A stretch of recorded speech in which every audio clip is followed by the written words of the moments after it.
एक घने व विशाल जंगल पर एक बलशाली शेर राज करता था। उसके साथ हमेशा कुछ स्वामी भक्त शिष्य रहते थे। उनमें से एक था कौवा, एक था सियार और एक था चीता। शेर अक्सर भोजन की तलाश में शिकार के लिए निकल जाता था। वह शिकार करता तथा भरपेट खाता। उसके शिष्य उसके बचे भोजन को खाकर संतुष्ट हो जाते थे। तीनों शिष्य सदा राजा की प्रशंसा करते रहते थे। अपने शिष्यों के मुंह से अपनी प्रशंसा सुनकर राजा शेर बहुत प्रसन्न होता था। एक दिन तीनों शिष्य जंगल में घूमने के लिए चल दिए। रास्ते में उन्हें एक ऊंट दिखाई दिया। वह ऊंट पास के ही गांव से जंगल में आया था। तीनों में से किसी ने भी इससे पहले कभी ऊंट नहीं देखा था। इतने लंबे भूरे रंग के विचित्र प्राणी को देखकर तीनों मित्र हैरान हो गए। ऊंट की पीठ पर निकला हुआ कुबर भी उन्हें बहुत विचित्र लग रहा था।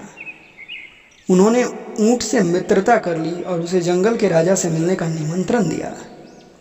उनका निमंत्रण स्वीकार कर ऊंट उनके साथ जंगल के राजा से मिलने चल पड़ा। जंगल का राजा शेर भी ऊंट से मिलकर हैरान रह गया और बोला, आपका स्वागत है विचित्र प्राणी। आप यहाँ मेरी गुफा में मेरे मित्र के रूप में मेरे साथ रह सकते हैं। महाराज, आपके इस स्वागत के लिए धन्यवाद। मैं आपका एक ईमानदार स्वामी भक्त सेवक बनकर रहूँगा, ऊंट ने शेर को धन्यवाद देते हुए कहा। इस प्रकार शेर, ऊंट, चीता, सियार व कौवा प्रसन्नतापूर्वक एक साथ शेर की गुफा में रहने लगे। एक दिन अचानक शेर बीमार पड़ गया। धीरे धीरे शेर इतना अधिक कमज़ोर हो गया कि अब वह शिकार भी नहीं कर पाता था। चूँकि शेर अब शिकार नहीं कर पाता था, इसलिए वह तो भूखा रहता ही था। उसके अन्य तीनों मित्रों को भी भरपेट भोजन नहीं मिलता था, इसलिए वे भी धीरे धीरे कमज़ोर हो गए। एक ऊँट ही ऐसा था जो गुफा से बाहर जाता था। वह बाहर जाकर घास, पेड़ों के पत्ते आदि खाकर पेट भर लेता था। थोड़े ही समय में भरपेट भोजन खाने के कारण वह मोटा ताज़ा हो गया। यह देखकर कौवे ने सियार से कहा, यह ऊँट मोटा ताज़ा व काफ़ी बड़ा है। यदि हम इसे मार दें तो हमें कई दिनों के लिए भोजन मिल जाएगा, परंतु यह कैसे संभव हो पाएगा? हमारे राजा शेर ऊँट के अच्छे मित्र हैं। सियार कौवे से बोला, मेरे पास एक योजना है।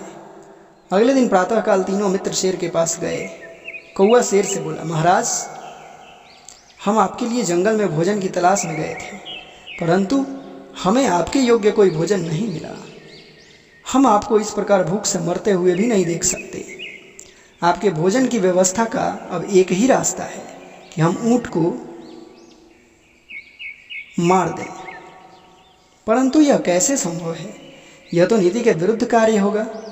वह मेरी सुरक्षा में रहता है, मैं उसे किसी भी तरह से नहीं मार सकता। कौवा बोला, महाराज, पर यदि वह स्वयं ही आपको खाने के लिए उपस्थित कर दे तो? इस प्रकार उसे मारकर आप पर कोई नीति विरुद्ध कार्य करने का दोष नहीं लगेगा। इसके पश्चात वे तीनों अपनी योजना पर चर्चा करने लगे। थोड़ी देर के बाद वे तीनों शेर की गुफा में एकत्रित हो गए। वहां पहुंचकर कौवा बोला, महाराज, मैं आपको इस प्रकार भूख से मरते हुए नहीं देख सकता। कृपया आप मुझे मारकर खा लीजिए ताकि मेरा भी जीवन सफल हो जाए। अरे नहीं प्रिय कौवे, तुम मेरे मित्र, इतने वर्षों से मेरे साथ रह रहे हो, मैं तुम्हें नहीं मार सकता, शेर बोला। तभी सियार बोला, महाराज, मेरा जीवन भी आपका ही है। आप मुझे खाकर ही अपना जीवन की रक्षा कर लीजिए। परंतु शेर ने सियार की बात को भी मानने से इनकार कर दिया। सियार के बाद चीता भी बोला, महाराज, तो फिर आप मुझे ही खा लीजिए और अपने प्राणों की रक्षा कीजिए। शेर ने इस बार भी इनकार कर दिया। इसके पश्चात ऊँट ने सोचा, मेरे विचार से मुझे भी अपनी स्वामी भक्ति व ईमानदारी दिखाने के लिए अपने प्राणों का बलिदान करने का दिखावा करना चाहिए। शेर अवश्य ही मेरे लिए भी न ही कह देगा। इस प्रकार शेर के समक्ष मेरी स्वामी भक्ति भी सिद्ध हो जाएगी। ऐसा सोचकर ऊँट बोला, महाराज, यदि आप ही नहीं रहेंगे तो जंगल के सभी पशु स्वयं के मालिक हो जाएंगे और मनमाना कार्य करेंगे। इस प्रकार सारे जंगल में अन्याय और अराजकता का ही राज होगा। इसलिए जंगल में शांति बनाए रखने के लिए आप मुझे ही खा लीजिए और अपने प्राणों को बचा लीजिए। ऊंट की बात पूरी होते ही शेर व चीते ने ऊंट पर हमला कर फौरन उसे मार दिया। इसके बाद चारों मित्रों ने ऊंट के मांस का मजा लिया और भरपेट खाया। शेर को जरा सा भी एहसास नहीं हुआ कि कुछ स्वार्थी मित्रों के कारण उसने एक ईमानदार मित्र तथा स्वामी भक्त सेवक खो दिया। इस तरह से आज की ये कहानी यहीं पे समाप्त होती है। फिर से हम लोग अगले हितोपदेश के कहानी में मिलेंगे।